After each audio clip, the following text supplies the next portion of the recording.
Welcome, friends, to the Someone Gets Me podcast. I am your host, Dianne Allen, and I am so delighted that you're here. This podcast was created because I believe there is a visionary leader inside each one of us who is waiting to be seen. In each episode of Someone Gets Me, you will hear useful tips from successful visionaries who will share their stories about how being seen has allowed them to take their vision out into the world with action. How to Thrive During Change with Sarah Wong.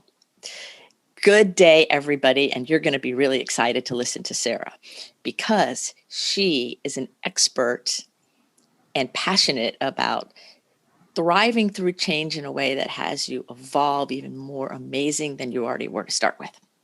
And the thing I love about Sarah is her attitude, her creativity, and her positive way of living in the world. So I asked Sarah to be on the show, and she's here today from California, and I'm in Florida, so it's very early in the morning for her, which is her prime creative time. So I'm really excited to get her at her prime creative time. So Sarah, welcome to the show, and I'm so glad we're going to talk about how to thrive through change with you today. Oh, thank you, Dianne. Thanks for having me. I'm excited to be here and see where the conversation goes towards. Yeah. I think it will be really, really fun. Mm-hmm. And so the first thing I would like to start with is tell me a little bit, or tell all of us a little bit about how you got into this work. Like, what is it that kind of drew you down this path? Oh, wow. Yeah. So I think that this was sort of my path of destiny in a way. When I was trying to take control of my life so much, I wasn't really drawn, I think, to the right places, but it took sort of releasing and surrendering a little bit to the universe to kind of get me actually here to where I'm at today. I have my own business and I'm working as a career advisor with an organization. And I was adopted from birth, sort of starting off from the very first day of my life in this kind of change, right?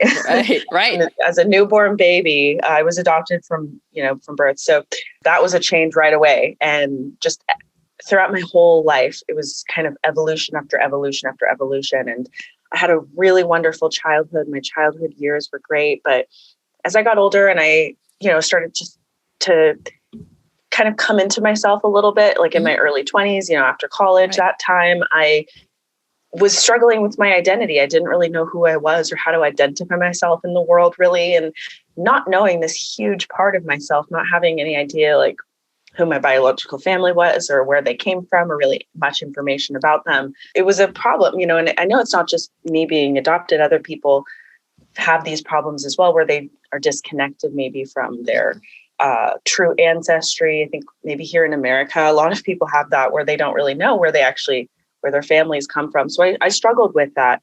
And I here in the Bay Area, it's the tech bubble, Silicon Valley, and all of my peers were really thriving in these industries. And I would just wanted to be a part of it so much. But my personality is like so different. Like you said, I am a very creative and kind of positive and like really empathic and compassionate person. And the tech bubble, not to like be too harsh about it or anything, but it's just not that way. It's more rigid, it's more strict, it's more, like rational and just like straightforward and masculine. And I'm none of those things really. So it was hard for me, being here where that was the image of the best thing to be, everybody, and my dad as well. Like I love my dad, but he was a top level manager at Chevron. So, he was very much that way. And the image in his mind of like who you should be is, professional and wearing a suit, you know what I mean? And that sort of thing. So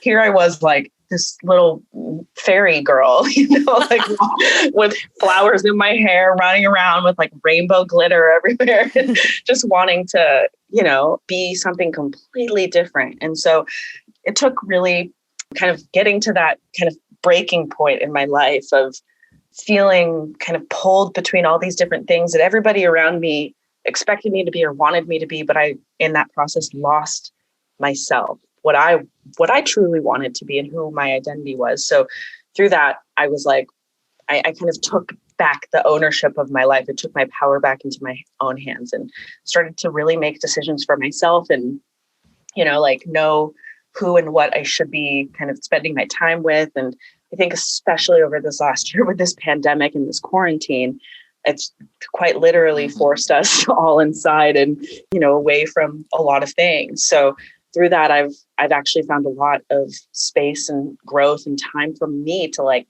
come back to myself. So, it's just been like my whole life has been this evolving sort of evolution of change. And now I'm at this point where I really want to inspire others to kind of use some of the tools that I've found useful, right? Because that's what I like to call it, like my toolkit, right? Right. Because somebody else might use the same tool that I have in a completely different way, but that might be just as useful, but for them. So I think that's, it's kind of, I like to use analogies a lot in my work. It's like, like a carpenter or something, like a carpenter has their toolkit.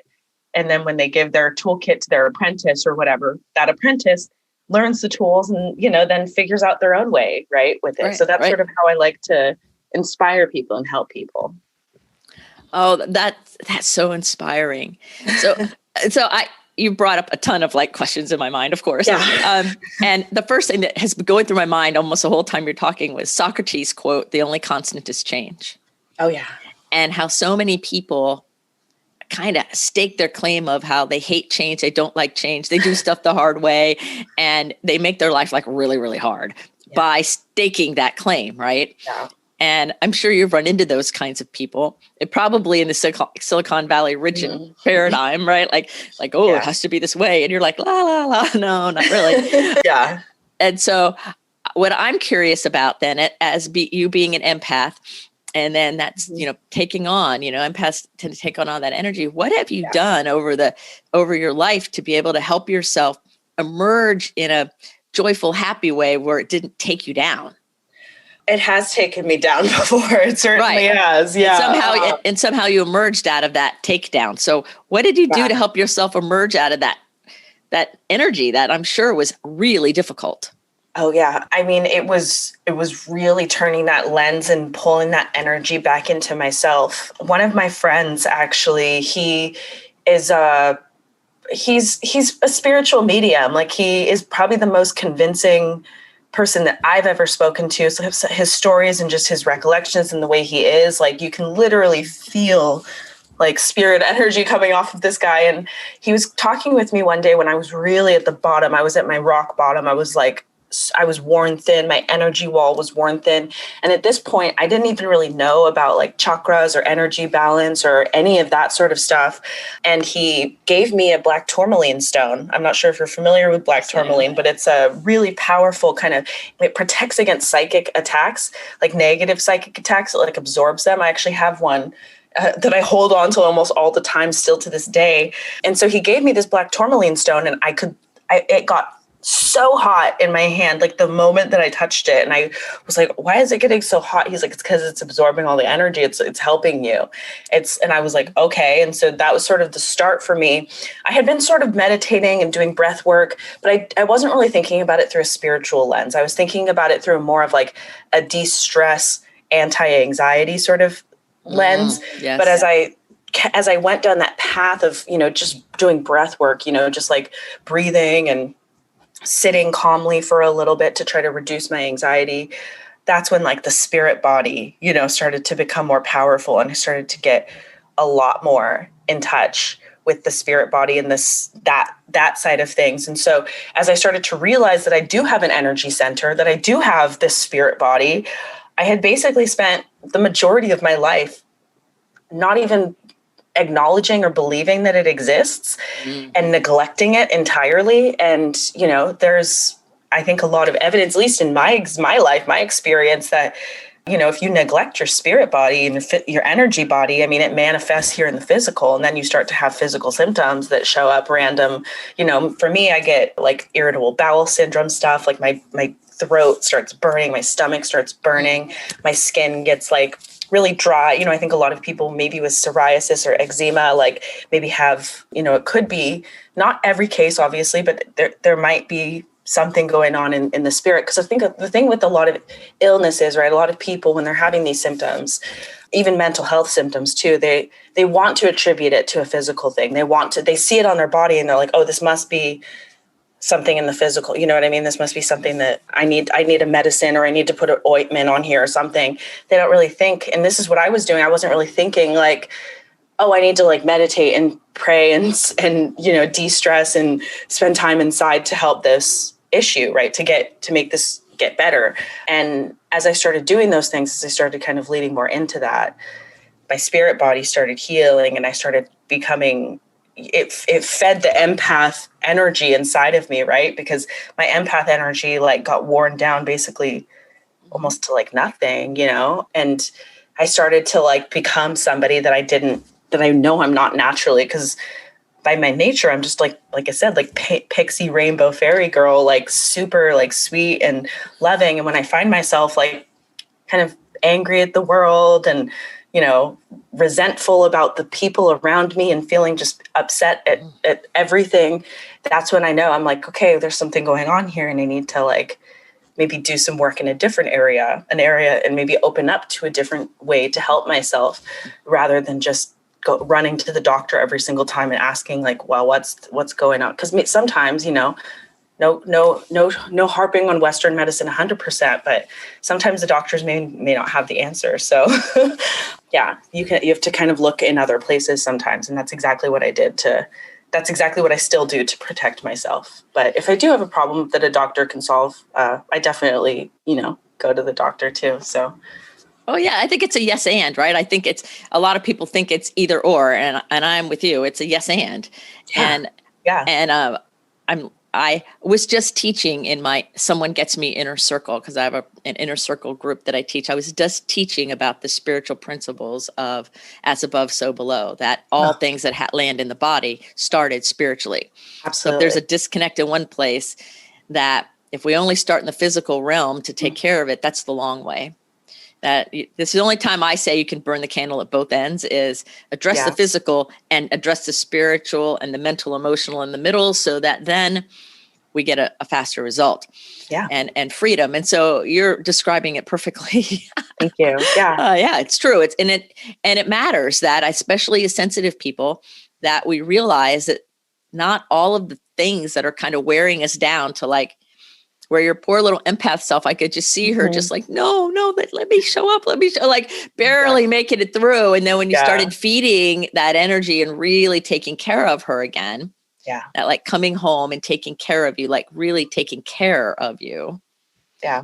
Then that part of you, that natural spiritual part of you that came to the world with a great message, could begin to be resuscitated. And then pretty soon she could walk and crawl again. And then pretty soon she could thrive again, but it's not like a weekend project. Oh my gosh. No, for me, it's been about three years in the making thus far. The majority of the work took about probably 18 months, and it's a slow to go process. And I think that, like the classic story of the tortoise and the hare, right? Like the truly, there is so much merit to like the value of patience and kind of in understanding more of how the universe works, right?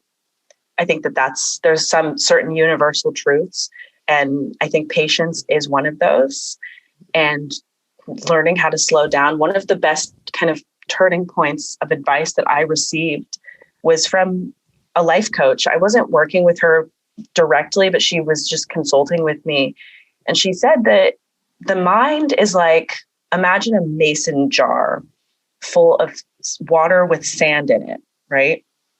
And the more that you stay in motion and going and putting yourself out there and doing stuff and worrying about everything and not stopping, it's like shaking that mason jar and shaking that mason jar. And if you look at it, it's just going to be muddy and you can't see through it. And it's just, like just foggy. But if you put that mason jar down and you just let it sit there, right? And you just give it some time and you just let it settle. Slowly but surely, you can start to see right through and things become a lot more clear. And she was like, think of your mind like that mason jar, and think of your body even like that mason jar. And if you're feeling like foggy and uncertain and unclear, just give yourself a little bit of time. I mean, the modern example could be like in IT, they say, just unplug it and plug it back in again. I think we need that sometimes. Just unplug yourself for a little bit, and then you can plug back in and be charged up again, Right. And so that leads to that whole idea that, people are so addicted to being plugged in. Yeah. On their phone all the time, or always have to do this, and difficulty with delayed gratification. Yeah. And yet real transformation doesn't live in that paradigm. No. Real change, I call it like making friends with our evolution, right? Like, because we're always moving forward. There's always an expansion, and it's a never ending process. There's no finish line, right? So we have to make friends with unplugging, and that temptation to grab the phone. Like I had a friend of mine goes, I'm not going to use my phone for a while. I said, okay. And then we were like just talking, and he kept grabbing the phone. I said, what are you doing? He goes, I said, yes, exactly. That we've all been trained with the endorphin rushes and all the other stuff, and our society and our culture, little by little, we've been trained like the frogs in the water to be connected all the time, when the real transformation is when we're disconnected. Because we can see through the water, we can see through, right? And it comes along. I mean, it comes inside, right? I think, you see people traveling across the globe, going to Thailand for like personal retreats, and, they go to India and they fly to South America, to Brazilian rainforest. You see these people traveling all around the globe, looking for the answers, asking, well, where is it? What's the secret? Where can I find it? Where is it? And if they just took a moment to just stop and just sit anywhere, you know what I mean? In their house, right? I think that's what I touched on it earlier with this quarantine and being forced inside for myself. And that's where so much growth has happened. I mean, I live alone. So I've been by myself through this whole thing. And it's just like, I don't feel alone at all. It's the craziest thing. I have never been more alone. I guess technically I've never been more isolated in my entire life, but I feel more connected, more grounded, more confident, more happy within myself than I ever did when I was surrounded by a sea of thousands of people, and it's all because I've found that light inside it. I know we all have that light inside it. It's inside of all of us. But some people, I feel like it's gotten so dim that it's like they barely can see it, but it can be illuminated back again. It can be, you can maybe go in there and plug in an LED light or something, change it, swap it out, and kind of re-illuminate that in people's lives. And I think this last year, my optimistic hope when the pandemic first came in was that maybe this would be an opportunity for more people to illuminate their light. But I think that the connection of media has really barred a lot of people from doing that, because rather than taking that time inside, they have just been so even more, in the digital space and in the digital world. So I think a lot of people have maybe even gone further into like that lack of hope or that lack of light. And that's a lot of the work that I want to help people do, is to know, especially when they're in that phase of feeling hopeless, because I've been there. And it was because of, like I said, that medium, my coaches, the advisor that I spoke with, the one that I mentioned, a couple of other mentors and coaches, it was them putting their hand out to me and pulling me up and forcing me. They were not giving me a choice. They said, you have to come up. You have to come. And me making that change in my life, like that's exactly how I want to pay forward, that wisdom to the world, because being here in this place, in this space, I can't imagine that anybody out there would not want to be here versus in that place of darkness, Right. Yeah, it's true. Yeah. It's totally true.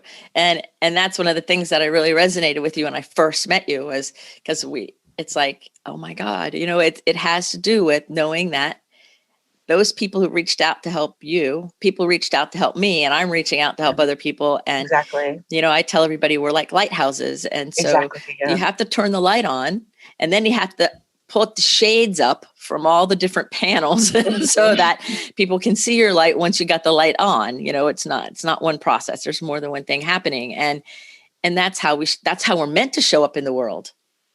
That's what we're meant to do. Yeah. And I think sometimes people who go through those darkest times are the ones whose lights come out much brighter than we realize, I just think that I see that over and over and over again with me personally and with people that I work with, and it's everywhere. So what created the name Metamorphosis? Like, how did you get that word? Because clearly that's what we're talking about, but that's an interesting word for the container. Yeah, I mean, so it's Metamorphosis 101, right? So that's it's kind of in the name of the brand, right? Of the business, of what I do. I teach the basics, the introduction of transformation, and what a metamorphosis is. A metamorphosis is more than a transformation. It's a complete evolution to a completely different form. It's, you know what I mean? A caterpillar and a butterfly are two completely different organisms. And I really do believe, like, I look back at myself when I was in my weakest form, and I believe that I am like completely different. I mean, and we do actually shed our skin, you know what I mean? Like we literally change our bodies throughout our lives. And I just, beyond like the mental and the spiritual work that I do, I do a lot of like physical kind of change too. Like I changed my diet, I help people with like sort of understanding kind of the holistic aspect of health, right? Because I think that that's one of the biggest misnomers. One of the things I remember I had this revelation a few years ago, like health is more than just physical. Health is not just health is like so much more than just physical, right? Because that's again how my mind had been framing it. And this was just my perception throughout my life was, in the media, right? It's always this image of health of this lady in a bikini, this guy with a ripped 6-pack abs. And like, that's the picture of health, right? That's what they said. This is what healthy is. It's a physical image, but it was never like a healthy, you could see a woman on TV who was kind of neurotic, but as long as she had a hot bod, oh, she's healthy, but it's like health is so much more than just having a good physical, attractive body. Health is a holistic spectrum of your mental, your social, your emotional, your behavior, even your environmental health, right? Like the way that you set up your environment, like all these different factors. I have an 11-factor model actually that I use when I work with people to sort of get to identify whatever their sort of thing is. Because I think for everybody, there's like a main problem but at the root of that problem is often something else.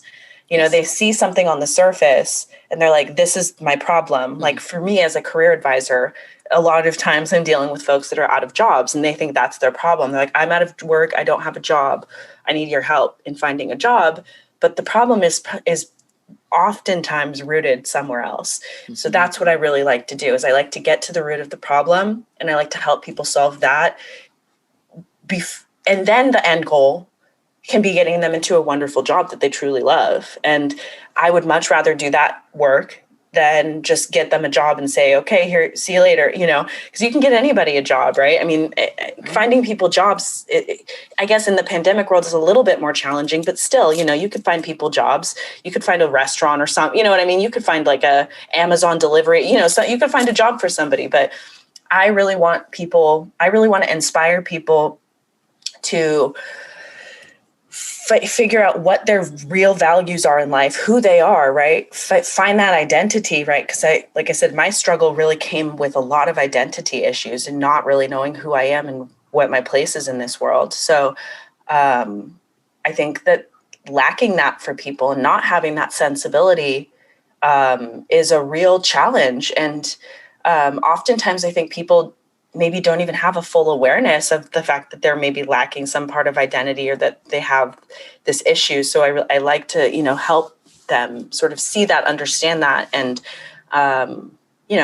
kind of figure that out. Like, it's a lot of like shepherding, right? It's not like I can't make choices for people. I can't get in their lives. I can't, like do their planning and everything. I can help them with planning, but I think it's really about empowering people. That's what I'm all about. I love to empower people to, find that strength within themselves. Yeah.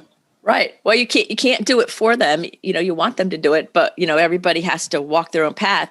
And as you're speaking, I'm thinking about how that butterfly who goes into the chrysalis turns completely liquid before it starts to become the caterpillar. Wow. And then when you're talking about helping people find the job, I'm like, well, really what you're doing is you're helping them live their vocation. Yeah. Now they think that they're getting a job. And if they really listen to you and they can become delighted by your real way of doing it, it's just not the external get a job. It's be in your legacy, be in your passion, be in who you really are authentically meant to be. Then the employment is a beautiful reflection of what you're meant here to do, which is your vocation. So that goes with the metamorphosis. I just love how you use that word for that, because when somebody runs into you and they think they're only going to get a job, if they actually go with you down that path, they're going to come out in an entirely different place. Yeah. And I dig that. I personally think that that's an amazing thing that you're doing, which is why you're on the show, but also because that's like what I do a lot with people in a different kind of way. Because my people come to me usually because they're gifted or they're empaths and they're struggling with anxiety or depression, or nobody understands me and all of those kinds of things. And they feel siloed and disconnected. And I'm like, well, and I have 11 things I look at. Like, let's look at that. Let's look at this and see what's really going on. And then we learn how the spiritual world and the emotional and the mental and the physical and the social world come together. And now let's find something that's more grand. Yeah. So there's a lot of really nice harmony in the kinds of ways that we see things. Yeah. And it's so refreshing to me.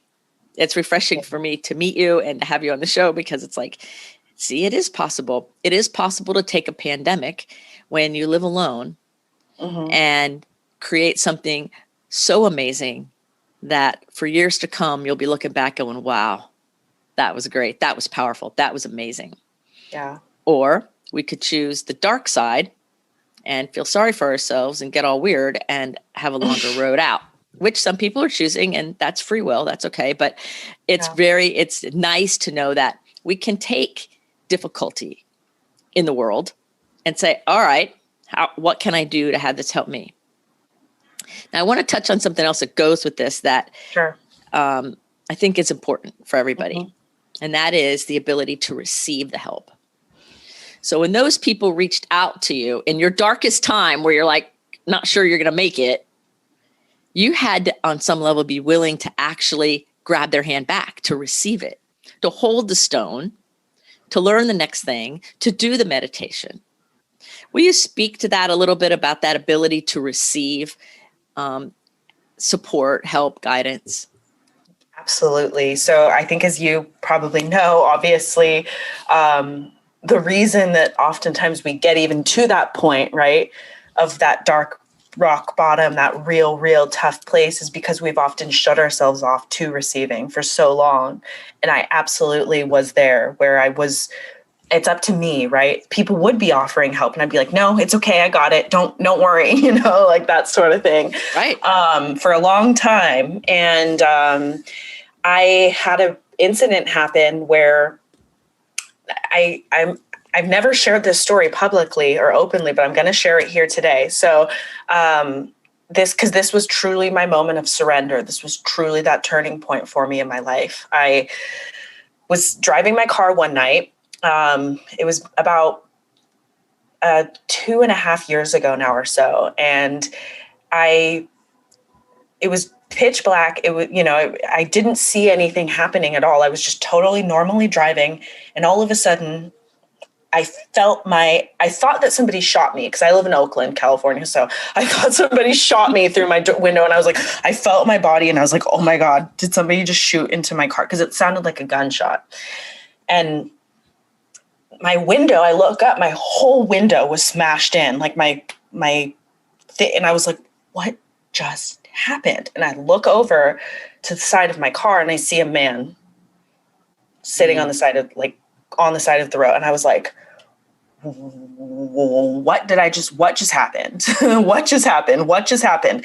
I did not see him. He was completely in my blind spot. I was just making a left turn onto the road. I was very close to my apartment and I hit this guy with my car. And I was like, oh my God. I could not believe that this happened. So the moment that I got home, I mean, turned out the guy was like 7 times the legal limit drunk. He was absolutely wasted, walking around, rumbling around the middle of the street. And the cops and everything deemed that, it was a complete accident.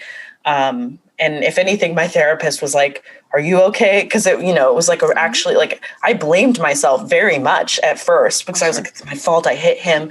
But everything, even my insurance was like, it wasn't your fault. Like, don't blame yourself. It was just a horrific timing, horrible thing that happened. And when I got home that night, because I kind of identified myself as an atheist or an agnostic, like I didn't really know what to believe in terms of my spirituality, but I had this moment that day when this happened.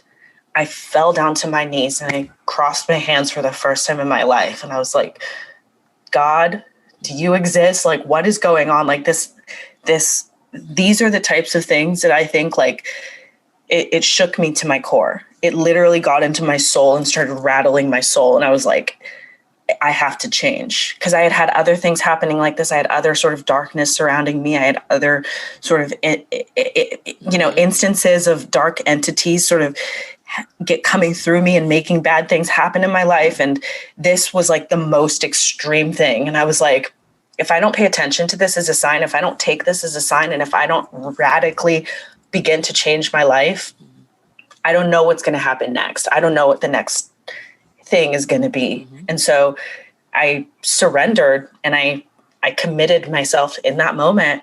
And like I said, that's actually probably about the time where I really started to change. And it was a slow process, but that was like moment one. And I've had some other crazy traumas and things happen since then. But I had another really bad series of incidents happen about a year ago, but that was really the start point of this is time. It's time to acknowledge that which exists outside of myself. It's time to shift, and it's time to open up to moving forward and change. And I think that through those traumas, through those intense, crazy, horrifying traumas, often that's what it sort of takes sometimes. That's what it requires, unfortunately, in life to get people to wake up. And I'm glad that I chose to wake up. I'm glad that I chose to, feel that surrender, because in that moment, I so crazy. I can tell you, I felt like angels come in when I went down onto my knees and I prayed. I could literally feel them like, it's okay. It's okay. This is happening because it needs to. You need this moment. You need this awakening, but we will take care of you. We will surround you with love if you continue to believe in us, if you continue to take the right steps forward. And that was kind of the first moment where I was like, all right, okay. I mean, it wasn't, like you said, it wasn't an overnight thing. It wasn't like I was suddenly like, okay, now I believe in spirit angels and all the guardian angels and all this stuff. It took a long time for me to really sort of look back on that moment and kind of remember and process all of it. But yeah, it was just this intensely powerful experience that was really, I think, the start point for this evolution in my life. Well, what a wake-up call. What a way for the universe to get your attention, and I tell everybody that I work with, whisperer or 2x4, you get to pick what it is. Spirit's whispering to you, and if you're not listening, and then there'll be the roar, and then there's the 2x4, and you get clocked over the head in some interesting way, and then that's your major invitation to understand that something else is going on here that you need to pay attention to. Otherwise, the next 2x4 isn't going to be so great. And they'll keep coming until you get it. Until it gets to the point. And my fear was the next step. Who knows what the next step would be? You know what I mean? I don't want to get too morbid here, but I could almost feel death kind of knocking on my door a little bit. And I was like, I want to live. I want to thrive. I was still so young. I was like, I have so much life left to live. And I have to choose a different path forward. I have to choose a different path forward. Right. Well, in that moment, you had to choose life over death. Like, you have to choose to live, not just survive, not just kind of figure it out, not be sleepwalking through life, but you had to make the choice to say, I'm choosing to live. And it's hard work. I think it's hard in that moment. I was still not really willing to do the hard work, and I had to move at my own pace. But now it's like the work is so worth it. The daily work, the daily meditations, the daily self-care, the daily journaling, yoga, all of the things that I do on a daily basis, prayers, spiritual rites. I do all sorts of things every single day now to take care of myself that I just wasn't doing before. And that is where the power comes. That's where the life comes. It's in that love for yourself, right? Totally.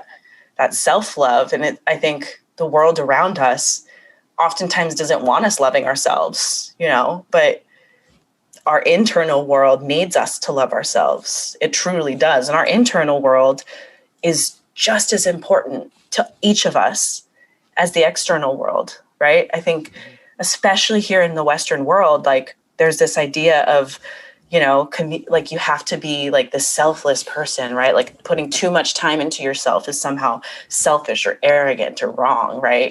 If you spend too much time in yourself, then you're like neglecting your community or whatever. But my experience with my self-love, like I have enabled myself in my community so much more. I am doing so much more for my community now when I love myself on a daily basis than I ever did before, when I was just giving myself fully to the people around me. I shred myself thin, right, of that energy. And I think so many, especially women, I know men too, but especially women, I think out there, they give so much of themselves because they feel this, real intense need to give, while never giving anything much to themselves. And I think it's a really powerful experience to start giving a little bit back to yourself every single day. I think that that's totally spot on. And I think that when we're doing it, when we're loving ourselves every single day in a consistent, kind, generous manner, not because we intellectually know we have to in order to be healthy, but because it's authentic and real, heart-centered love and care, right? Then that allows the higher vibration, energy, spirit, whatever word somebody wants to use, to come through us, so our communities are even more blessed. Absolutely. Than if we were just doing it human to human. Like when we do it heart to heart, spirit to spirit, it's a way different conversation than when it's just prefrontal cortex to prefrontal cortex. Exactly. And I notice that too. And I get in conversations with some people that I work with, especially couples I work with, where like one of them will adopt a lot of yoga and meditation, and the other one's like a little slower on the uptake. They're kind of curious. And it's like, well, am I being selfish if I meditate every day? Am I being, and then we go, no, self-care and taking care of ourselves and loving ourselves is different than selfishness. And so it takes sometimes some definitions and trying it on and seeing what works. So I love that. Yeah. What a powerful story. What a way to wake up. Ooh, and I'm glad you did. I'm glad you surrendered. I'm glad you're staying on the path, even on the hard days. And I'm really glad that you're bringing all of you forward into the world, because I believe that the world needs more of us, more people like you. I know. That's what I'm trying to do. I'm trying to just activate more people, because I've been activated and I've seen the power of that activation just within myself, just what I've been able to accomplish in just 18 months really of doing this sort of work. Like if I've been able to accomplish so much shift, so much change, so much metamorphosis within my own life in this kind of astrologically minuscule period of time, Right. I know that other people have to be able to find this in their own version. And again, it's like the toolkit, right? That's why I love the analogy of the toolkit, because now that I have the tools I can show other people those tools, and I can get them their own version of those tools so that they can start using them too. Because I think it's like, it's like, imagine going to try to build a house and all you have is like a screwdriver and a hammer and 2 nails. You know what I mean? Like you need more materials, you need more stuff. So I like to call what I do a mental gardening, so it's like you need all the resources, right, to build a garden.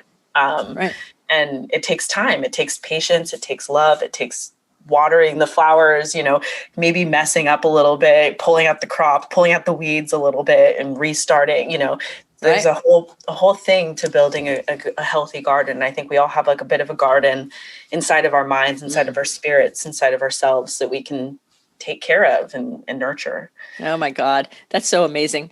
Mm-hmm. Well, everybody, I'm sure that you are loving what Sarah is having to say, as I am. And if you're resonating with what Sarah's talking about, then check the show notes, because all the ways to contact her are there along with her bio.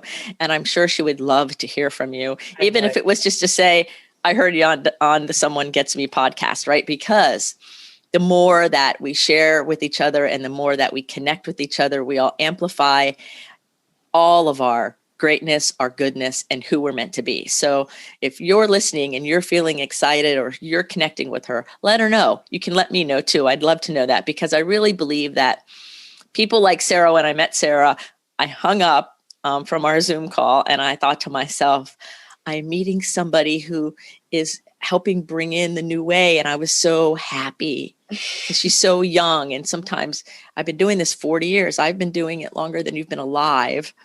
And I'm like, so it just warms my heart. So I want to thank you for being on the show, but I have a couple more questions, but I just wanted to make sure that everybody knew to go to the show notes, follow Sarah. I'm already following her everywhere and learning from her because what I love is how fresh and vibrant and alive that you are. And that in and of itself is a beautiful gift.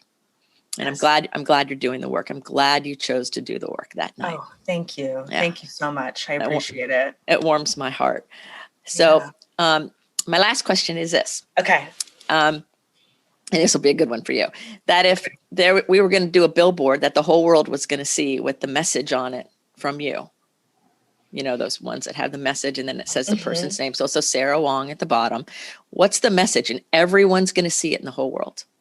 Oh my goodness. See, I have so many different little taglines and phrases. Like I said, my brain works in analogies. So, but I think the over-encompassing thing, it's definitely something just about the power of self-love, the power of self-empowerment, and to just encourage people out there to be, some quote. I would have to think about it, but a self-empowerment quote about love yourself first, right?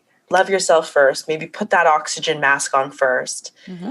And then you can really take care of others. That's perfect. Love yourself first, then you can take care of others. Love yourself first, then you can take care of others. And you know what I thought of when you were saying that? I'm like, oh, something Sarah could use is that self-love is really loving.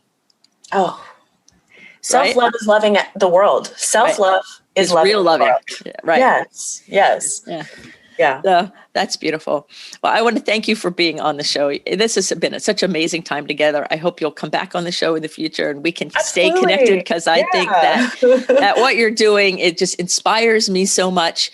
And I know all of my listeners everywhere in all the many countries that we're listening are also inspired. So make sure you guys to contact Sarah and let me know too. Put a comment, write a review, follow her around, whatever it takes, so that you can continue to be inspired and have love and kindness, and you can thrive through change. And the answer is go within with some self-love. Absolutely. That's the answer. So Sarah, thank you so much for being on the show. I really, really appreciate it. And you've inspired me, and I'm sure everyone will be equally as inspired. So thank you. Thank you. Thank you, Diane. You've inspired me as well. Thank you so much. So remember, everybody, to put your face to the sun so the shadows fall behind you, because you're a rock star and you're here on purpose with a mighty purpose. So go out there, love yourself deep within, and let your beautiful light shine, because in that, the world becomes a better place. See you next time. Be well. Thank you for listening. I trust you gained some valuable inspiration and information. Please join me and other visionaries in the Someone Gets Me Facebook group. Or for more information on my services and additional episodes, visit someonegetsme.com. Again, thanks for listening.